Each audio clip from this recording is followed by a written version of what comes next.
할렐루야. 오늘 예배 나오신 여러분들 주님의 이름으로 환영하고 축복합니다. 황금 연휴 기간이라 많이들 못 나오실 줄 알았습니다. 그래도 나오실 분들은 나오실 것 같습니다. 주의를 거룩히 지키기 위해서 나오신 거 참 잘하셨습니다. 하나님께서 오늘 귀한 말씀으로 우리 모두의 가슴에 은혜를 부어 주실 줄로 믿습니다. 지난 주일은 이재용 선교사님의 선교사 파송 예배가 있었고, 이재용 목사님이 설교하셨고, 또 이어주는 지난 주간에는 말씀 사경회가 있었고, 한동수 목사님이 귀한 말씀을 전해주셨습니다. 그래서 그런지 외부 강사가 많이 있었던 느낌이고, 제가 오랜만에 강단에서는 그런 느낌이에요. 지난달 4월 27일에 남북 정상회담이 있었습니다. 그 어느 때보다도 진전된 남북 합의에 대한, 그래서 통일에 대한 기대와 염원을 그 어느 때보다도 강하게 갖게 됩니다. 남북의 정상이 만나서 악수하고 도보다리에서 다정하게 이야기를 나누는 모습을 보면서 여러분들 어떤 생각을 하셨나요? 저는 20년 전에 보았던 영화 쉬리가 생각이 났습니다. 20년 전. 여러분들 20년 전에 몇 살이셨죠? 그리고 20년 전에 어디서 뭐 하고 계셨나요?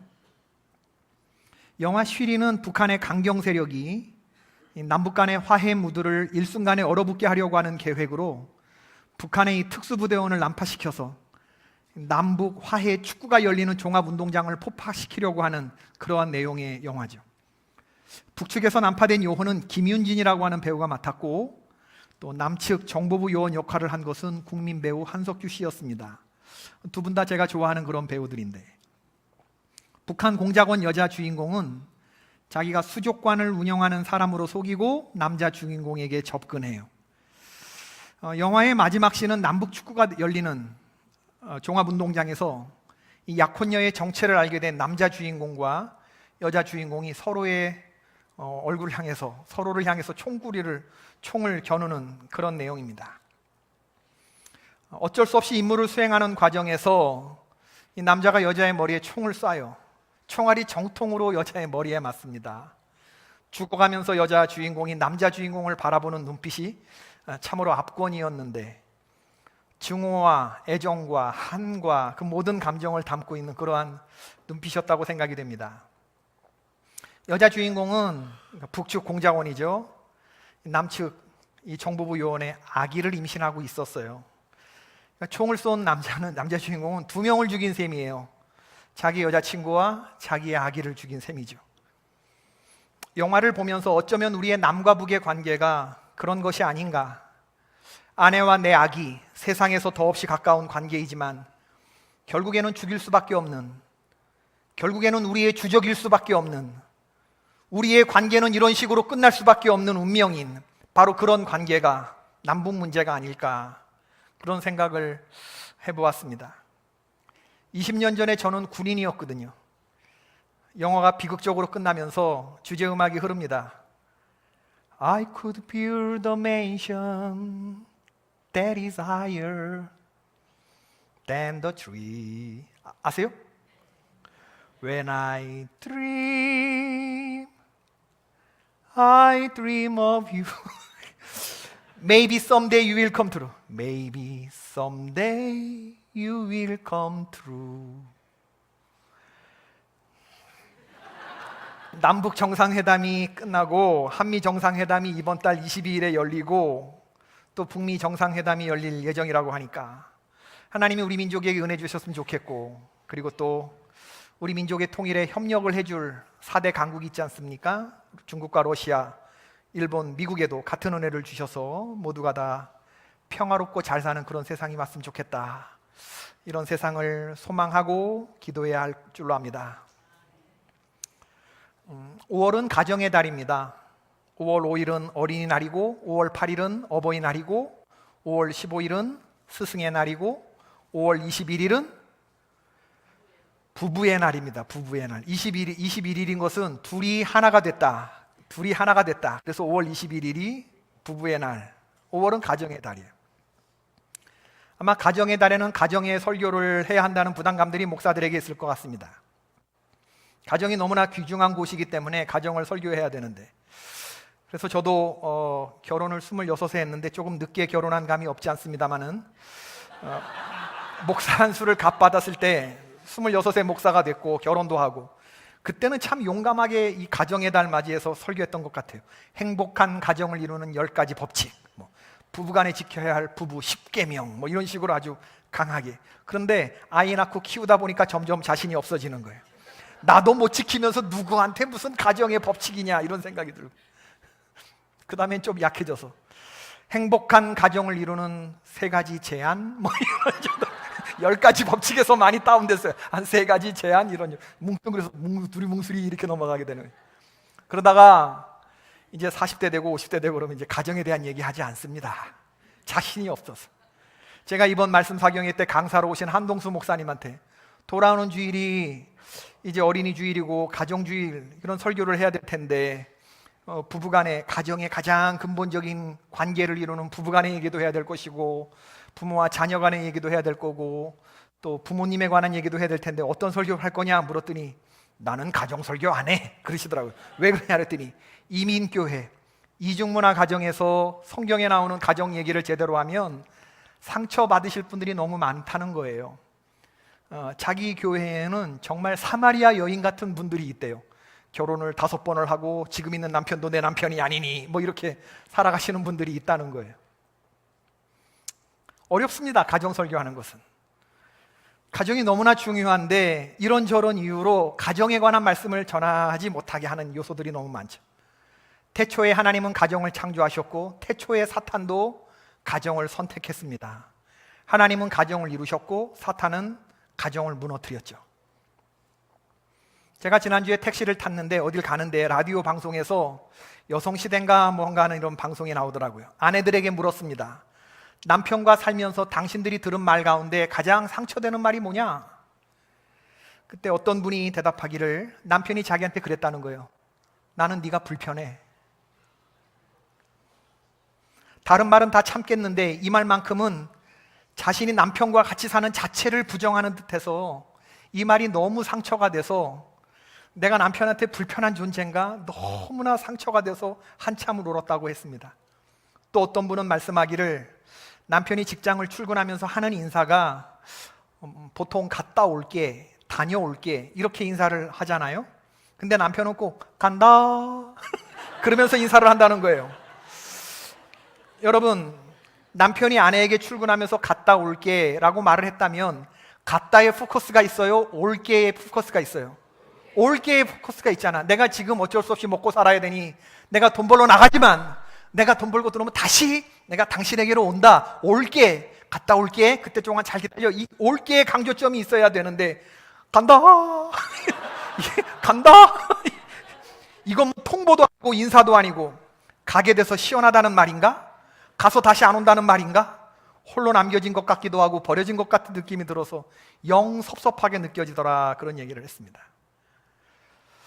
여러분, 부부간에 이 아슬아슬하게 이어지는 그런 대화들, 어떤 방송에 나와서 아내가 남편 못마땅한 걸 막 얘기하면서 마지막에 밥 해주기 싫어요 이렇게 이렇게 말을 했어요. 그랬더니 그 말 떨어지기가 무섭게 남편이 옆에서 하는 말이 차려줘도 안 먹네 이 사람아. 부부싸움이 어떻게 시작됩니까? 당신이 항상 그렇지 뭐. 그러는 당신은 뭘 잘했는데 눈을 굽치도 어쭈 이러면서 발전하는 거죠.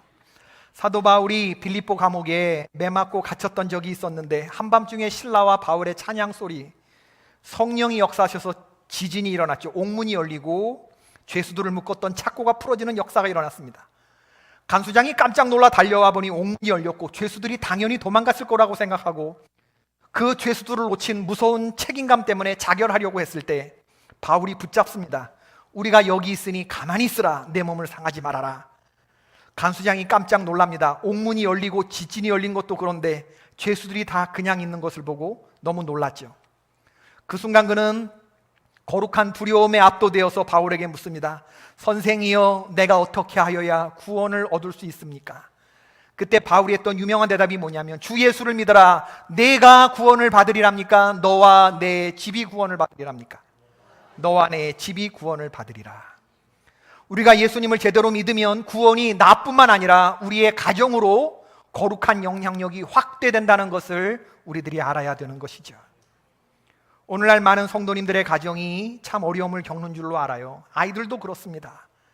밖에 나가서 예수 믿는 것을 당당하게 말하지 못하는 이유는 가정에 자신이 없기 때문이 그렇지 않을까. 예수 믿는 우리 가족이 천국 같지 못해서 우리가 예수 믿는 가정이라고 당당하게 말하지 못할 수도 있지 않겠나. 청년 집회 때 청년들에게 물었던 적이 있습니다. 당신을 고통스럽게 하고 너희들을 가장 화나게 하는 것은 무엇인가? 65%의 청년들이 나를 화나게 하고 나를 고통스럽게 하는 것은 부모님이다라고 말했습니다. 여러분, 예수님을 믿는 학생들이 이런 대답을 했다고 한다 그러면 그 집을 구원받은 가정이라고 말할 수 있겠는가? 우리는 고통스럽지만 우리의 자녀들이 우리를 어떻게 생각하고 있는지 정확하게 알아야 된다고 믿습니다. 마음은 사랑인데 결과가 상처라면 문제가 있는 것이 아니겠습니까?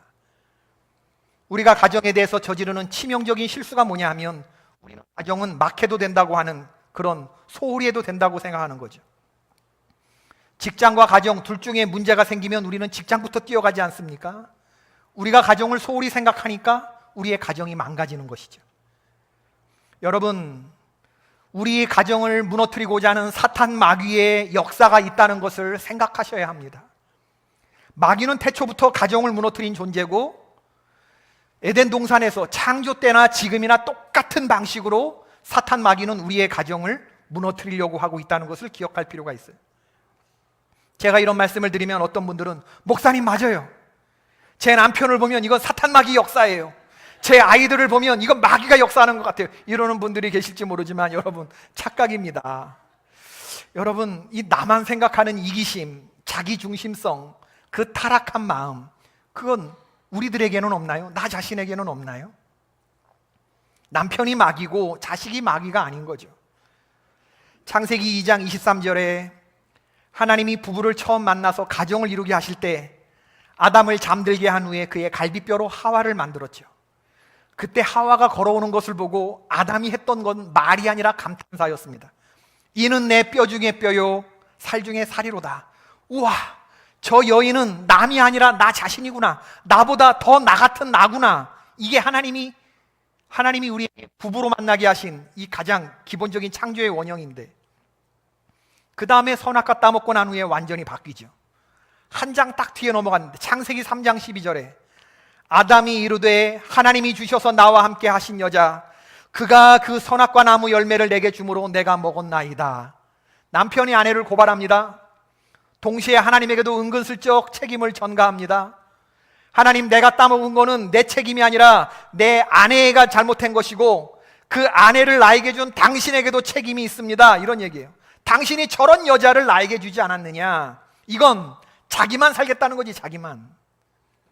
먹은 책임이 나에게는 조금도 없고 저 사람에게 있고 저 사람을 주신 당신에게 있다. 완전히 속죄양을 찾는 타락한 인간이 다른 사람을 핑거링하는 똑같은 그런 모습을 보이고 있는 거죠. 인간의 자기 중심성이라고 하는 게 이렇게 무서운 것입니다. 다른 사람들의 잘못은 엄청나게 보면서 우리 스스로의 모습을 보지 못하게 한다는 거죠. 결혼한 부부 사이에 고린도전서 13장 4절 이하 사랑은 오래 참고 사랑은 온유하며 시기하지 아니하며 사랑은 자랑하지 아니하며, 이 고린도전서 13장 얘기를 하면 목사님 참 좋은 말씀이십니다. 신랑 신부도 다 좋다고 생각하고 액자로 걸어놓습니다. 근데 문제는 뭐냐 하면 이 말씀을 자신에게서가 아니라 상대방에게 들이댄다는 데 문제가 있죠. 봤지? 사랑은 이런 거래. 그러니 당신이 나한테 이렇게 해야 돼. 내 자신이 변할 것은 조금도 생각하지 않고 내 모습 이대로 사랑해 줄 사람, 내가 하고 싶은 것을 마음껏 하게 해줄 당신이기를 바라는 거죠. 오래 참고 온유하고 자기의 유익을 구하지 않는 것은 내가 아니라 너가 되어야 한다라고 말하는 거예요. 자신이 좋은 사람이 되어서 상대방을 기쁘게 해줄 생각은 하지 않고, 그러니 이 마음이 고쳐지지 않은 채 그렇게 살다 보니까 행복하게 살자고 모여서 불행하게 살게 되는 결과가 나오는 것이죠. 팀 켈러 목사님이 결혼을 말하다라는 책을 쓰셨습니다. 너무나 귀한 책이고 주옥 같은 말씀이 참 많이 있습니다. 결혼이란 남자의 능력과 여자의 외모를 서로 가져가려고 하는 계약이 아니라 영적으로 친구가 된 두 사람이 서로 도와가며 하나님이 설계하신 그 원형의 존재로 변해가는 모색의 길이다. 결혼이 고통스러우면서도 멋진 까닭은 한없이 아픈 동시에 그것이 무한정 근사한 복음의 메시지를 반영하고 있기 때문이다. 소울메이트를 만나서 내 인생이 완벽해지리라는 것은 환상이다. 어떤 인간도 나를 하나님처럼 해줄 수는 없다. 팀 켈러 목사님이 위기를 만난 부부들 상담했는데 그들이 한결같이 하는 말이 뭐냐면 사랑이 이렇게 힘든지 몰랐다. 그런 고충을 털어놓더래요. 저 사람과 내가 천생연분인 줄 알았는데 목사님 아닌가 봐요. 우리는 천생연분이 아닌가 봐요. 내가 내 눈을 찔렀어요. 이에 대해서 팀 켈러 목사님의 대답이 이러했습니다. 형제님 혹은 자매님, 남편을, 아내를, 배우자를 사랑하는 것만 힘드십니까? 직장 생활은 아무 힘도 들지 않으십니까? 돈이 쉽게 벌리십니까? 돈 버는 일이 이렇게 힘든지 몰랐다는 탄식은 해본 적이 없으십니까? 공부하는 학생들은 공부하는 것이 쉽다고 느끼겠습니까? 프로운동 선수들은 운동하는 것이 이렇게 힘든지 몰랐다 하지 않겠습니까? 부부간의 사랑만 이렇게 힘든 거 아닙니다. 그건 모든 사람들이 다 하는 탄식입니다. 모든 것이 다 어렵습니다. 그것이 우리에게 주어진 삶입니다. 남편 사랑, 아내 사랑이 저절로 되기를 바란다면 그것은 완전히 마귀에게 속고 있는 것입니다. 여러분, 많은 사람이 천생연분이 있는 줄 알아요. 운명적인 사랑이 있는 줄 압니다. 그러나 그런 거 없습니다. 천생연분 같은 사랑, 운명적인 사랑, 그런 것들은 미완의 사람들이 만나서 만들어가는 사랑일 뿐입니다. 오늘 우리가 읽은 에베소서에서 바울이 최우선적으로 하나님을 설명해요. 에베소서 1장에서 바울은 나 자신을 설명하기에 앞서서 하나님이 내게 무슨 일을 행하셨는지 우주적으로 설명합니다. 하나님이 창세전에 하늘에 속한 신령한 복을 내게 주시려고, 내 존재가 하나님 앞에서 영광의 찬송을 부르는 존재가 되게 하시려고 하나님이 나를 택하시고 부르셨습니다. 내가 태어나기도 전에 엄청난 계획과 섭리를 펼치셨을 뿐만 아니라 자기 아들을 십자가에 못 박는 그 구체적인 사랑을 보여주심으로 우리를 향한 당신의 사랑을 확증해 보이셨습니다. 이렇게 내게 우주적인 엄청난 일을 하신 하나님이 이제 우리에게 요구하시는 것이 무엇인가?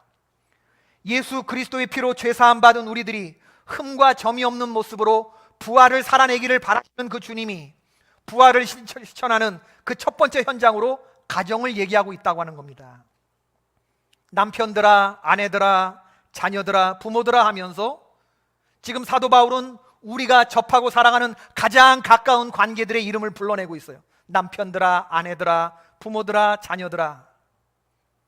예수 그리스도의 보혈의 피 안에서 우리 가정 안에 흐르는 주홍 같고 진홍 같은 죄들이 깨끗이 씻겨질 때 바로 이런 모든 관계들이 회복되게 되는 줄로 믿습니다. 여러분, 마귀가 우리 가정을 무너뜨리는 중요한 전략 중에 하나가 바로 부부간에 있다고 한다 그러면 이 둘 사이에 짓는 은밀한 죄, 이 서로 모르게 짓는 은밀한 죄, 이런 죄를 가지고 있으면 무서운 결과가 나오는 것이죠. 어떤 분이 집에 혼자 있을 때 음란한 영상물을 보았는데 그때 외출한 아내와 아이들이 돌아왔어요. 황급히 컴퓨터를 껐는데 그러면서 끄면서 드는 생각이 아쉽다 이러면서 아내와 아이들이 들어오는 것이 너무 싫더래요. 그러면서 본인이 정작 놀랍니다. 아니, 어떻게 내가 이런 생각을 할 수 있지? 사랑하는 아내와 아이들이 오는 것을 내가 왜 이렇게 불편하게 느끼고 아내와 아이들이 들어오는 걸 싫게 느낄 수가 있지? 어떻게 그러고도 내가 하나님의 사람이고 우리 가정을 복받게 해달라고 기도할 수가 있는 거지? 이분이 자기의 무서운 죄를 깨닫고 예수 그리스도의 보혈의 피를 발라가며 기도하고 그 은밀한 죄를 끊었다고 합니다. 하나님이 만드신 인간의 제도 중에 가정, 교회, 국가가 있는데 그 중에 제일 먼저 만드신 조직이 바로 가정입니다. 하나님이 학교를 만드시고 병원 만드셨다 그런 얘기 없습니다. 학교, 병원 다 좋은 기관이지만 그런 좋은 기관은 그냥 하나님께 지혜를 구하면서 우리가 지혜롭게 운영해 나가면 됩니다. 그러나 가정은 다릅니다. 가정은 이렇게 저렇게 시험하고 운영하는 곳이 아니라 어느 민족, 어느 국가든지 결혼은 그 지역의 가장 큰 축제인데 너무나 중요한 하나님이 만드신 조직이기 때문에 그 가정에 관해서는 하나님이 콕 집어서 너희들은 이렇게 해야 된다고 말씀을 해주셨어요. 매뉴얼이 있습니다. 여러분, 세상에 많은 조직이 있지만 어느 관계에 그리스도께서 교회의 머리됨과 같이 죽게 하듯 해야 하는 관계가 있습니까? 세상의 어느 모임에 아무리 해병대 전후회, 고대 동후회, 호남 향후회 뭐 이런 거 아무리 예수님 오실 때까지 온다는 그런 조직들, 그런 조직의 매뉴얼에 그리스도께서 교회를 사랑하시고 그 교회를 위하여 자신을 주신같이 하라 하는 나의 희생적인 죽음을 전제한 그런 강령이 어디에 들어가 있습니까? 결단코 남편이 아내에게, 아내가 남편에게 외에는 이런 숭고한 그런 관계가 없다는 것을 우리가 기억해 봐야 되는 거죠. 하나님은 가정에 대해서 참 많은 말씀을 하셨는데 10계명 중에 가정에 관한 항목이 4개나 있습니다. 여러분, 하나님이 우리의 가정에 대해서 어떤 모습이 되기를 바라시는지 그거 우리들이 잘 알고 있어야 됩니다. 결혼식 돈 들여서 성대하게 그렇게 한다고 해서 행복한 결혼이 되는 거 아닙니다. 우리는 알고 있어야 돼요. 남편을 어떻게 해야 되는지, 아내를 어떻게 해야 되는지, 자녀를 어떻게 양육해야 되는지, 부모님을 어떻게 공경해야 하는지. 내 생각이 아니라 하나님이 가정에 관해서 말씀해 주신 그 명령을 우리는 따를 필요가 있다고 하는 거죠. 자동차를 구입하고 나면 매뉴얼을 잘 보는데 자동차를 설계한 엔지니어들이 이 차의 기능이 뭐고 이 차는 어떤 상태에서 최적의 움직임을 보이는지 설명해 준 것이 바로 매뉴얼이죠. 여러분, 가정은 이 자동차보다 훨씬 더 예민하고 훨씬 더 복잡하게 움직입니다. 마태복음 7장 24절 이하에 예수님의 산상수훈을 닫는 결론은 우리의 가정에도 그대로 적용됩니다. 그러므로 누구든지 나의 이 말을 듣고 행하는 자는 그 집을 반석 위에 지은 지혜로운 사람 같으리니 비가 내리고 창수가 나고 바람이 불어 그 집에 부딪히되 무너지지 아니하나니 이는 주추를 반석 위에 놓은 까닭이요 나의 이 말을 듣고 행하지 아니하는 자는 그 집을 모래 위에 지은 어리석은 사람 같으리니 비가 내리고 창수가 나고 바람이 불어 그 집에 부딪힘에 무너져 그 무너짐이 심하니라. 하나님의 말씀을 결론 지으면서 예수님은 집을 말씀하고 있어요. 예화로. 여러분, 우리들 가정에서 일어나는 큰 문제, 작은 문제, 가정에서 일어나는 문제들은 작은 문제란 없습니다. 다 큰 문제입니다. 작은 문제들을 소홀히 하지 않기를 주님의 이름으로 축원을 드립니다. 작은 문제들 소홀히 했다가 나중에 큰일 납니다. 깨진 유리창 법칙이라는 게 있는데 빈집에 유리창이 하나 깨졌어요. 빈집이니까 누가 유리창 갈지 않았습니다. 유리창 하나 깨졌는데 얼마 지나지 않아서 모든 것이 다 폐허가 되고 우범자 소굴이 되고 우리의 가정도 똑같다는 것을 알아야 되죠. 여러분, 온전한 가정이라면 집에 유리창 하나 깨졌어요.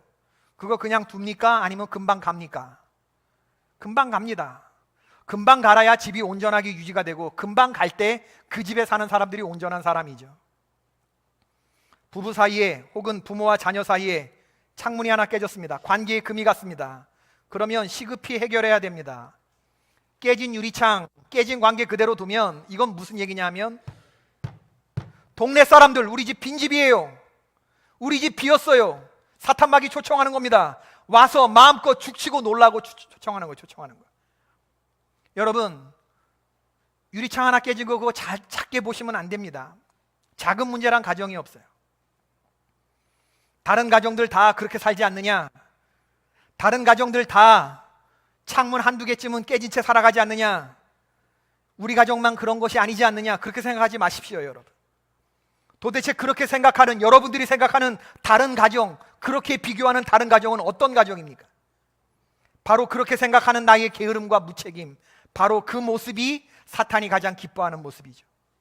오늘 본문의 26절과 27절에 주님이 가정해 주신 모습을 보세요. 그리고 그 가정에 하나님이 쓰신 사도 바울이 얘기하는 그 단어 표현을 보세요. 깨끗하고 거룩하고 티나 주름 잡힌 것이 있어요, 없어요? 없다. 하나님이 우리 가정에 관해서 주신 것은 티도 없고 주름 잡힌 것도 없고 깨끗하고 거룩하고 흠 잡을 데 없이 만들어 주셨다고 하는 거예요. 이거 우리가 계속 잘 유지해야 되는 것이죠. 어떤 분이 바쁘게 사느라 아내를 돌보지 못했는데 아내가 암에 걸려 세상 떠나고 난 다음에 자기에게 중요한 사람이 아내였다고 하는 것을 뒤늦게 깨달았죠. 사업이 아니었습니다. 사업이 너무 잘 돼서 딸과 도무지 얘기를 나눌 시간을 갖지 못한 아버지가 딸이 가출하고 나서야 그 다음에 깨달았습니다. 전국으로 방방곡곡 다니면서 결국엔 그 딸을 찾고 몸과 마음이 망가지고 정신과 치유하는 그런 과정을 겪으면서 딸하고 놀아주지 못했던, 사업에만 쫓아다녔던, 바로 그때 모아두었던 그 물질을 물 쓰듯이 뒤늦게 쓰면서 다 망가지고 깨지고 난 다음에 쓰면서 그때 깨달았어요. 정말 중요한 게 뭔지. 돈만 벌어다 주면 내 할 일 다 했다가 아니라는 거. 어떤 여자분의 쓴 글을 읽었는데, 제 아들이 백혈병 진단으로 죽었습니다. 아이가 백혈병 진단을 받는 순간부터 나는 삶의 의미를 상실했습니다. 남편의 통곡 소리와 아이가 세상을 떠나던 날, 나는 괴성을 지르며 몸부림을 치다가 입술이 터지고 온몸에 피멍이 들었습니다. 그때 내겐 이대로 한 줌의 재가 되어 아들 곁에 뿌려지리라 하는 생각뿐이었습니다. 그렇게 하룻밤을 지내고 새벽 즈음에 언제 오셨는지 아버지께서 내 앞에 서 계셨습니다. 누워있는 나를 일으키시고, 그리고 나는 아버지의 손에 이끌려 새벽 이슬이 채 거치기도 전에 친정집에 도착했습니다. 아버지는 나를 방에 들게 하고 잠시 나가시더니 약사발을 들고 들어오셨습니다. 보약이여, 너 오면 먹이려고 밤새 다려놓은 거요. 어여 마시거라. 죽은 자식을 가슴에 묻고 어찌 보약을 먹으라고 하시는지 아버지가 야속하기만 했습니다. 나는 앞뒤 생각하지도 않고 거세게 약사발을 밀어냈습니다. 약사발이 방바닥에 나뒹굴었습니다. 아버지는 버럭 역정을 내셨습니다. 왜 이러는 거요? 언제까지 이럴 거요? 니도 네 아들 따라 죽을 거요?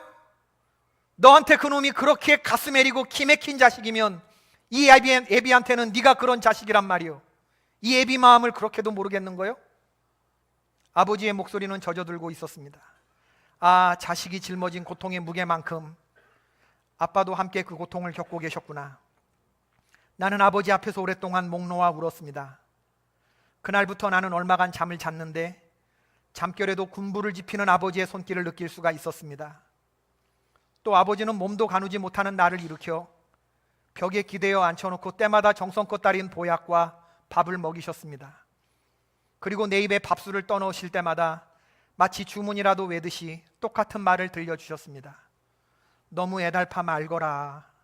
세상에는 사람의 힘으로 어쩔 수 없는 게 있는 거예요.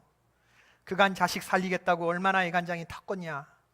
얼렁얼렁 세월이 흘러야 네 마음도 편해질 텐데, 얼렁얼렁 세월이 흘러야, 얼렁얼렁 세월이 흘러야. 아버지는 그렇게 슬픔 속으로만 빠져드는 나를 붙들어 주셨습니다. 저는 이 글을 보면서 우리 가정을 향한 하나님 아버지의 마음이 똑같으실 거라고 생각이 됩니다. 우리가 정신 팔려 사는 게 있고, 하나님은 우리에게 먹이시려고 하지만 우리는 우리 문제가 너무 골똘해서 입을 앙 다물고 안 먹겠다고 우리가 보고 있지는 않은가. 5월 한 달 가정의 달을 지나면서, 어린이날 지나고 어버이날 지나고 부부의 날을 지나면서 우리 가정의 관계를 한번 생각해보는 그런 시간이 되기를 바라고, 하나님이 우리 가정들에게 주신 매뉴얼들을 하나하나 찬찬히 살펴보면서 우리 가정에 깨진 유리창들이 새롭게 교체되고 회복되는 놀라운 은혜가 있기를 주님의 이름으로 축원을 드립니다. 아멘. 다 같이 일어나셔서 찬송가 620장을 찬양하시겠습니다.